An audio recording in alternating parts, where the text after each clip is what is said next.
পৃথিবীর ইতিহাসে যত জালেম ছিল একেবারে শুরু থেকে আজও পর্যন্ত সব জালিমদেরকে দেখবেন আল্লাহ ছাড় দেন কিন্তু পরিপূর্ণ ছেড়ে দেন। আপনি এখন যেটা করছেন এটার প্রায়শ্চিত্ত আপনাকে দুনিয়াতেই ভোগ করতে হবে, আখিরাতে তো আছে। পৃথিবীর ইতিহাসে সর্বপ্রথম জুলুম করেছিল যে, তার নাম হলো কাবিল।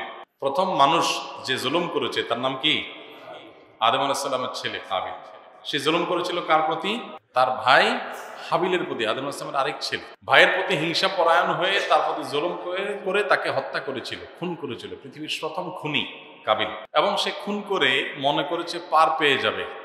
আল্লাহ তাআলা তার গোমর ফাঁস করে দিলেন। তার অপকর্মকে আল্লাহ তাআলা মানুষের সামনে প্রকাশ করে দিলেন, জানিয়ে দিলেন, অপদস্থ হলো। কিয়ামত পর্যন্ত আগত মানুষের কাছে কাবিল খুনি হিসেবে থাকলো। শোন, কোরআনে এত হাজার বছর পর কোরআনে আল্লাহ তাআলা সেই কাবিলের খুনের ঘটনা উল্লেখ করেছেন। তার জন্য এটা অপমান, তার জন্য এটা অপদস্থ। তার মৃত্যুরও এত হাজার হাজার বছর পরও তার খুনের এই অপরাধের চর্চা হয়। সে অপরাধী খুনি হিসাবে মানুষের কাছে সে পরিচিত হয়ে গেছে। এই অপমান, এই যে লাঞ্ছনা, এই যে শাস্তি তার, এটা তো আছেই। আর আসল শাস্তি আল্লাহ তাআলা আখিরাতে রাখছে।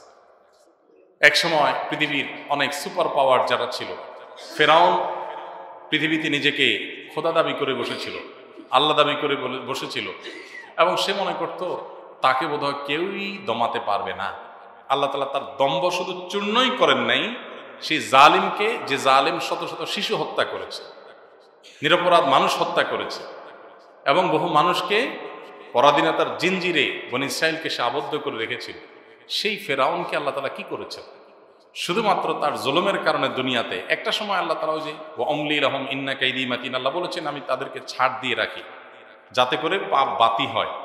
ইন্না কাইদি মাতিন, যখন আমি ধরি সেটা খুব শক্ত ধরা হয়। আল্লাহ সুবহানাহু ওয়া তাআলা ধরেছেন তাকে। যখন ধরেছেন তখন শুধু তাকে শেষ করেন নাই, সে সমুদ্রে নিমজ্জিত হয়ে শুধু মারাই যায় নাই। আল্লাহ বলেছেন ওয়াকাযালিকা নুনাজ্জিকা লিবাদানিকা লিতাকুনা লিমান খালফাকা আয়া। হে ফেরাউন, তুমি শেষ হয়েছ কিন্তু তোমার এই দেহকে আমি নষ্ট হতে দেব না, পচে গলে শেষ হতে দেব না। এটাকে আমি টিকিয়ে রাখবো পৃথিবীতে, যাতে করে পরবর্তীতে পৃথিবীতে যারা আসবে তোমার লাশ দেখে শিক্ষা নেয় যে অহংকারী এবং জালিম অত্যাচারীর পরিণতি এমন হয়, দুদিন আগে হোক আর দুদিন পরে। অনেক সময় ধৈর্যের পরীক্ষাটা একটা লম্বা হয়। আজকে ফিলিস্তিনের মানুষ, তারা মাজলুম, জুলুমের শিকার, বছরকে বছর পার হচ্ছে, যুগ যুগ পার হচ্ছে, কিন্তু সমাধান হচ্ছে না। একটু দীর্ঘ হচ্ছে, কিন্তু চুল পরিমাণ কোনো সন্দেহ থাকবার অবকাশ নেই যে আল্লাহ তাআলা জালিমকে ধরবেন আর মাজলুমকে মুক্ত করবেন, দুদিন আগে হোক আর পরে হোক। এমনকি দুনিয়াতে আল্লাহ যদি কোনো কারণে কাউকে পাকড়াও নাও করেন, আল্লাহর কোনো হিকমতের কারণে, আখিরাতে আল্লাহর পাকড়াও থেকে বাঁচার কোনো উপায় নাই। সো জুলুমের শাস্তি অত্যন্ত ভয়াবহ। আপনি দেখবেন কারুন যখন জুলুম করেছিল, অহংকার করেছিল, আল্লাহ তাআলা তার পতন ঘটিয়েছেন এবং তাকে পাকড়াও করেছেন, অপদস্থ হয়েছে সে। ফেরাউনকে আল্লাহ তাআলা করেছেন। এক সময়ের সুপার পাওয়ার সোভিয়েত ইউনিয়ন কোথায় এখন আছে? আজ পৃথিবীতে যত পাওয়ার আছে, পৃথিবীতে ইতিহাসে যত পাওয়ার ছিল, অহংকার এবং জুলুমের উপরে যাদের প্রসাদ দাঁড়িয়েছিল, আল্লাহ তাআলা একসময় সেটা চূর্ণ বিচূর্ণ করেছেন। সো আমরা ব্যক্তি পর্যায়ে অথবা প্রাতিষ্ঠানিক পর্যায়ে যে পর্যায়ে জুলুম করব, আল্লাহ সুবহানাহু ওয়া তাআলার কাছে তার জবাবদিহি করতেই হবে। সবচেয়ে ঘৃণিত, সবচেয়ে ভয়ঙ্কর অপরাধগুলোর মধ্যে থেকে একটা হলো এই জুলুমের অপরাধ। কোরআনে কারিমে আল্লাহ তাআলা জালিমদের প্রতি লানতের কথা আল্লাহ তাআলা বলেছেন, লানতের কথা, আলা লানাতুল্লাহি আলাজ জালিমিন। জালিমদের প্রতি, মিথ্যাবাদীদের প্রতি আল্লাহ তাআলার কি হয়? লানত পতিত হয়। অতএব এই জুলুম আমার দ্বারা যেন না হয়, কারোর প্রতি কোনো অবিচার না হয়। মানুষ তো মানুষ, কোনো প্রাণীর প্রতিও কি করা জায়েজ নেই, জুলুম করা। মনে রাখবেন, একটি অপরাধের বিচার আল্লাহ তাআলা কিয়ামতের ময়দানে প্রাণীদেরও করবেন। একটা অপরাধের বিচার, প্রাণীদের তো কোনো অপরাধ নাই, তাদের কোনো হিসাব নাই, জবাবদিহি নাই, জান্নাত জাহান্নাম নাই, তাই না? মানুষ ছাড়া অন্যান্য প্রাণীদের কোনো জান্নাত জাহান্নাম আছে? তাদের কোনো হালাল হারাম আছে? বাস বিচার আছে? কোনো প্রাণী, গরু ছাগল আরেকজনের ক্ষেতের ধান খেয়ে ফেলছে, কোরআন হাদিসে কোথাও পাবেন না যে কিয়ামতের দিন তার কোনো বিচার হবে, এরকম কোনো কথা আছে? নাই। জালিমদের কোনো বিচার, আপনার প্রাণীদের কোনো বিচার হবে কি জন্য? সে আরেকজনের ক্ষেতের ধান খাইছে। আপনি আরেকজনের ক্ষেতের ধান কাটছেন, আপনার বিচার হবে। কিন্তু গরু ছাগল যদি খেয়ে ফেলে, তাদের কোনো বিচার আছে? কিন্তু এই প্রাণীদেরও একটা কাজের বিচার হবে, সেটা হলো যদি জুলুম করে, যদি কি করে। নবী করিম সাল্লাল্লাহু আলাইহি ওয়াসাল্লামের সেই প্রসিদ্ধ হাদিস আমরা অনেকে জানি যে কিয়ামতের ময়দানে আল্লাহ তাআলা প্রাণীদের মধ্যে প্রাণ দিবেন যারা দুনিয়াতে জুলুম করেছিল। একটা শিংওয়ালা পশু, শিং নেয় যার, তার প্রতি দুর্বল যে পশু। একটা হলো যে খাদ্য হিসেবে আল্লাহ তাআলা হিংস্র প্রাণীর খাদ্য রেখেছেন দুর্বল প্রাণীর মাধ্যমে, সে খাদ্য হিসাবে গ্রহণ করেছে, সেটা ভিন্ন বিষয়। কিন্তু একটা গরু আরেকটা গরুর সাথে গোতাগুতি করে শিং দিয়ে সে আঘাতপ্রাপ্ত করেছে দুর্বলটাকে, বা একটা মোরগ আরেকটা মোরগের মতো আঘাত করতে করতে তাকে রক্তাক্ত করেছে। কোনো পশু যদি কোনো পশুর প্রতিও অবিচার করে, জাস্ট জিঘাংসা চরিতার্থ করে, জুলুম করে, আল্লাহ তাআলা উভয় পশুকে কিয়ামতের ময়দানে সৃষ্টি করবেন পুনরায়।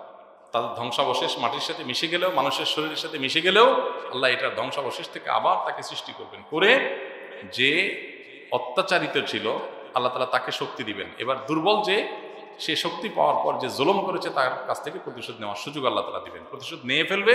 এরপরে উভয়কে বলা হবে কুনু তুরাবা, তোমরা মাটি হয়ে যাও, তারা আবার মাটির সাথে মিশে যাবে। তার মানে জুলুম এমন একটা বিষয় যে প্রাণীদের ক্ষেত্রে পর্যন্ত আল্লাহ তাআলা জুলুমের বিচার করবেনই করবেন। সেখানে মানুষ, কোনো মানুষের প্রতি, আপনার গৃহ পরিচারিকা আপনার কাছে কোনো একটা কাজ নিয়ে আসছে একজন ক্লায়েন্ট, আপনি তার প্রতি জুলুম করলেন। আপনি পুলিশে চাকরি করেন, চান্সে এক লোকের দিলেন ইয়াবার মামলা, দিলেন মিথ্যা মামলা, দুনিয়াতে কেউ কিচ্ছু বলবে না, করেন, করে নেন, যত মনে চায় করে নেন। আল্লাহ বলেছেন ওয়া উমলি লাহুম, আমি ছাড় দিয়ে রাখি মানুষকে, যা মনে চায় করে নাও, ইন্না কাইদি মাতিন। যখন ধরবো সে ধরাটা হবে অত্যন্ত শক্ত। আপনি সাংবাদিক মানুষ, কারোর বিরুদ্ধে সামান্য কিছু টাকা পয়সা খেয়ে, অথবা আপনার ব্যক্তি স্বার্থের কারণে, অথবা কারোর নির্দেশের কারণে, কারোর মুখের দিকে তাকে একজনের 14 গোষ্ঠী উদ্ধার করে তার নামে মিথ্যা বানোয়াট আপনার সংবাদ লিখে তাকে হেনস্থা করলেন। আপনি ক্রাইম রিপোর্টার, এই চান্সে একজন মানুষের পিছনে লেগে তাকে হেনস্থা করে দিলেন।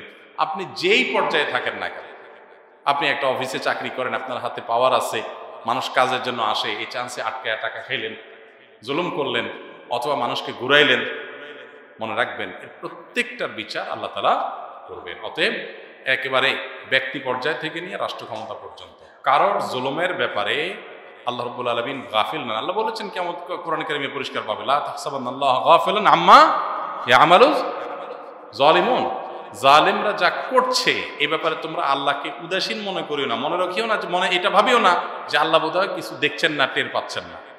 আল্লাহ তাআলা শুধুমাত্র ছাড় দিয়ে রাখছেন সময়ের, পাপ বাতি হওয়ার জন্য। কারো পাপ বাতি হইতে হয়তো অল্প সময় দেন, কারো বেশি সময় দেন, পাকড়াও নিশ্চিত। এই জন্য ভাই, ব্যক্তি জীবনে আমাদের দ্বারা যাতে কারোর প্রতি কোনো জুলুম না হয়। আপনি একটা মোটরসাইকেল উঠাই দিলেন ফুটপাতে, ফুটপাতে মানুষ চলাচলের রাস্তা, আপনি সেখানে ধুমধুম করে মোটরসাইকেল চালাচ্ছেন, আপনি ইয়াং মানুষ, গায়ে জোর আছে, মানুষ ভয় আপনাকে কিছু বলবে না, আপনি এটা জুলুম করলেন, পথচারীদের অধিকার নষ্ট করলেন।